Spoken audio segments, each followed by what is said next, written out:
സ്വന്തമായിട്ട് പഠിക്കുക, self learn ചെയ്യുക എന്നുള്ളത് ഇന്ന് എല്ലാ കുട്ടികളും ചെയ്യുന്ന ഒരു സംഭവമാണ്. യൂട്യൂബിൽ വീഡിയോ കണ്ടും ക്ലോഡ് ഉപയോഗിച്ചും ChatGPT ഉപയോഗിച്ചൊക്കെയാണ് ഇന്ന് കുറേ അധികം കുട്ടികളും പഠിക്കുന്നത്. നമ്മൾ ഡിജിറ്റൽ മാർക്കറ്റിങ്ങിന് മെൻറ്റർഷിപ്പ് പ്രോഗ്രാം നടത്തിയപ്പോൾ കുറേ കുട്ടികൾ ഞങ്ങളോട് ചോദിച്ചു, ഈ ഡിജിറ്റൽ മാർക്കറ്റിംഗ് ഞങ്ങൾക്ക് സ്വയം പഠിക്കാൻ പറ്റുമോ? അതുപോലെ തന്നെ ലാപ്ടോപ്പിൽ നിന്നല്ലാണ്ട് മൊബൈലൊക്കെ യൂസ് ചെയ്യുന്ന കുട്ടികൾ, സർ ഞങ്ങൾക്ക് മൊബൈൽ യൂസ് ചെയ്തിട്ട് ഡിജിറ്റൽ മാർക്കറ്റിംഗ് പഠിക്കാൻ പറ്റുമോ? തീർച്ചയായിട്ടും ഡിജിറ്റൽ മാർക്കറ്റിംഗ് നിങ്ങൾക്ക് സെൽഫ് ലേൺ ചെയ്യാൻ പറ്റുന്ന ഒരു സബ്ജക്റ്റാണ്. നിങ്ങൾക്കൊരു അക്കാഡമിയിൽ പോകുന്നതിന് മുന്നെയോ ഒരു ഓൺലൈൻ കോഴ്സിൽ ജോയിൻ ചെയ്യുന്നതിന് മുന്നെയോ നിങ്ങൾക്ക് തീർച്ചയായിട്ടും സെൽഫ് ലേൺ ആയിട്ട് സ്റ്റാർട്ട് ചെയ്യാൻ പറ്റുന്ന ഒരു സബ്ജക്റ്റ് തന്നെയാണ് ഡിജിറ്റൽ മാർക്കറ്റിംഗ്. അന്ന് കുറേയധികം കുട്ടികൾ നമ്മളോട് എൻക്വയറി ചെയ്തുകൊണ്ട് നിങ്ങൾക്ക് സെൽഫ് ലേൺ ചെയ്യാൻ വേണ്ടിയിട്ട് ഒരു അടിപൊളി ടൂള് ഞങ്ങൾ ബിൽഡ് ചെയ്തിട്ടുണ്ട്.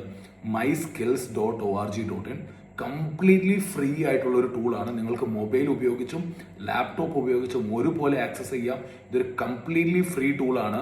നിങ്ങൾ സ്വയം പഠിച്ചു തുടങ്ങുമ്പോൾ നിങ്ങൾ ChatGPT നിന്നും നിങ്ങൾ യൂട്യൂബിൽ നിന്നൊക്കെ പഠിക്കുമ്പോൾ നിങ്ങൾക്ക് കുറച്ച് ക്ലാരിറ്റി വേണം. ഞങ്ങളുടെ മോഡ്യൂൾസ് ഏതൊക്കെ മോഡ്യൂൾസ് ഞങ്ങൾ പഠിച്ച് എവിടം വരെ എത്തി, ഞാനിപ്പോൾ ഒരു ഇൻ്റർമീഡിയറ്റ് ലെവലിലാണോ ഒരു എക്സ്പേർട്ട് ലെവലിലാണോ ഞാനിപ്പോൾ ഉള്ളത് എന്നിങ്ങനെയുള്ള കാര്യങ്ങളൊക്കെ നിങ്ങൾക്ക് ഇവാലുവേറ്റ് ചെയ്യാനും അസസ് ചെയ്യാനും myskills.org.in എന്ന് പറഞ്ഞ വെബ്സൈറ്റിൽ പറ്റും. ഇപ്പോൾ ഡിജിറ്റൽ മാർക്കറ്റിംഗ് പഠിക്കുന്ന കുട്ടികൾക്ക്, പ്രത്യേകിച്ച് സെൽഫ് ലേൺ ചെയ്യുന്ന കുട്ടികൾക്ക് ഇതൊരു അടിപൊളി ടൂളാണ്. അതുപോലെ തന്നെ ട്രെയിനേഴ്സിനും ട്യൂട്ടേഴ്സിനും ഇൻസ്റ്റിറ്റ്യൂഷൻസിനും ഇത് ഒരുപോലെ ഉപയോഗിക്കാം. കാരണം നിങ്ങൾക്ക് നിങ്ങളുടെ സ്റ്റുഡൻസിന് ഇതൊരു ഇവാലുവേഷന് വേണ്ടിയിട്ട് കൊടുക്കാൻ പറ്റും. Try this tool out and let me no what you guys think. Thank you so much.